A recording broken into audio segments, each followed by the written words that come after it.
Small business owners who depend on social media are exploring other options. I just wanted to pick out the story here at the top. Jewelry designer Alex Rankin sells 25 handmade rings on a busy day via her Instagram store, earning her just over $150. On Monday, with the social media giant down for hours, she sold zero. It was awful, she said.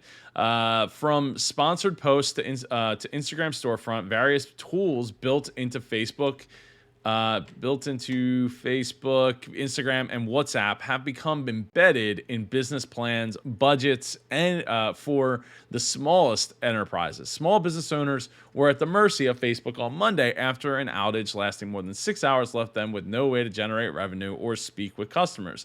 And after losing sales, business owners told BuzzFeed News it made them question how much they should rely on Facebook products. Without social media, I wouldn't have a business, 19-year-old Rankin said. It's how I advertise my rings and how I take my orders for the rings and how I get my page out there.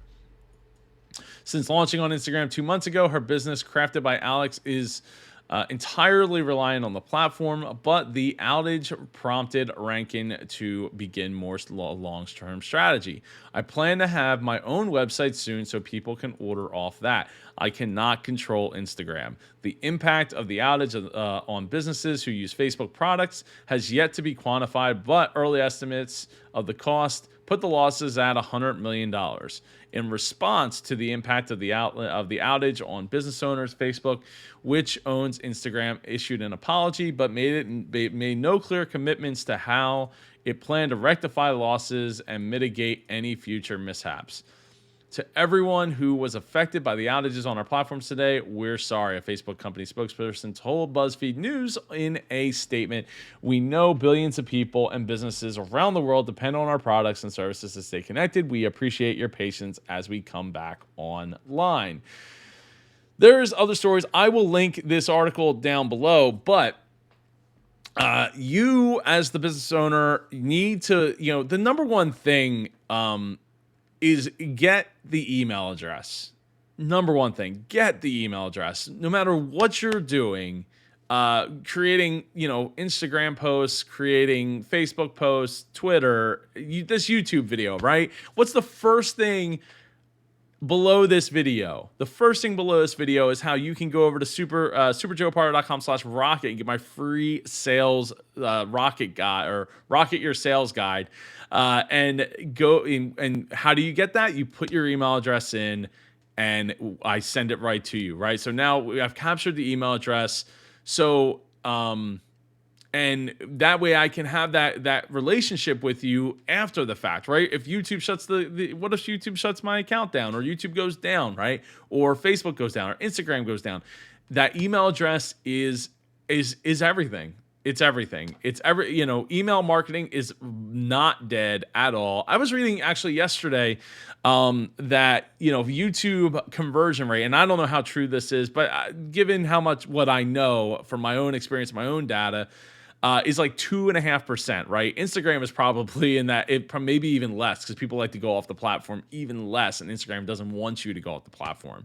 So it might be less than 2.5%, but even if you're capturing just 2.5% of the the emails of the super fans that want to potentially work with you or buy from you or continue to support you, even if this doesn't work, YouTube shuts you down or whatever, you have an opportunity to keep the conversation and the relationship going and growing, and it's so important. So what do I think?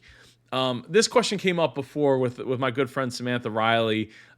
We went back and forth back when we had a show called the Business Geeks podcast that we did through almost all 2020. And the question was do you need a website today to get started with your business, or should you just forego the website?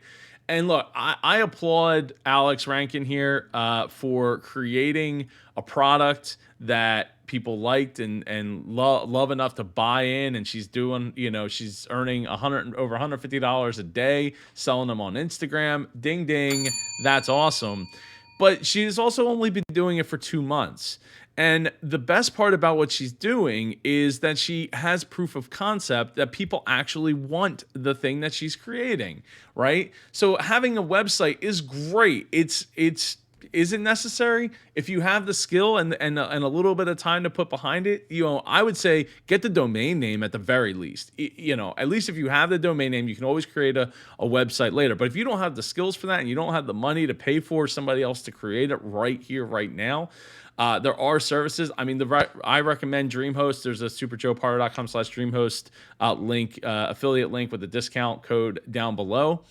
But if you don't have those skills, and they have something similar to a Squarespace as well at DreamHost. I think it's called Remixer. But there's other ways to get your stuff out there. Diversification is key, right? But at the end of the day, hopefully all the orders that she's collected, she collected emails for all those and can email those people and stay connected even if Instagram goes down. With that said, Instagram going down for 6 hours is not necessarily the end of the world. But as Muhammad in the chat brings up here, sorry doesn't bring back money lost. Here's the thing. The person who lost the most money in this was Facebook. And nobody is going to give Facebook their money back in that time, right? From the stock, taking a huge slide to all their services and all the stuff that they weren't able to get done in that day, so lost productivity. Did it damage the brand? I don't know. Probably not as much as the other news that's come out that since then, right, with the whistleblower and all that. And the way that Facebook and Instagram have been handling, is Facebook damaging to people's health? Kind of probably is, but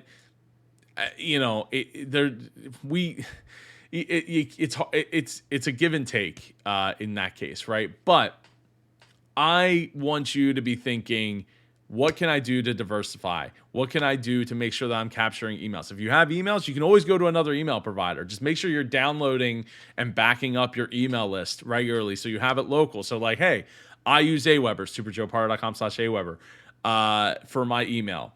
If Aweber goes down or disappears tomorrow, I have my most recent backup email set. I can upload it to MailChimp or to Constant Contact or one of the other ones.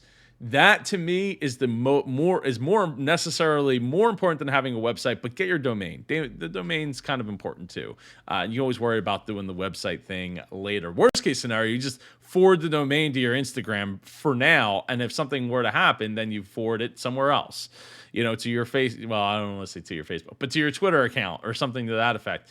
And get people interested in going to those other places to interact with you.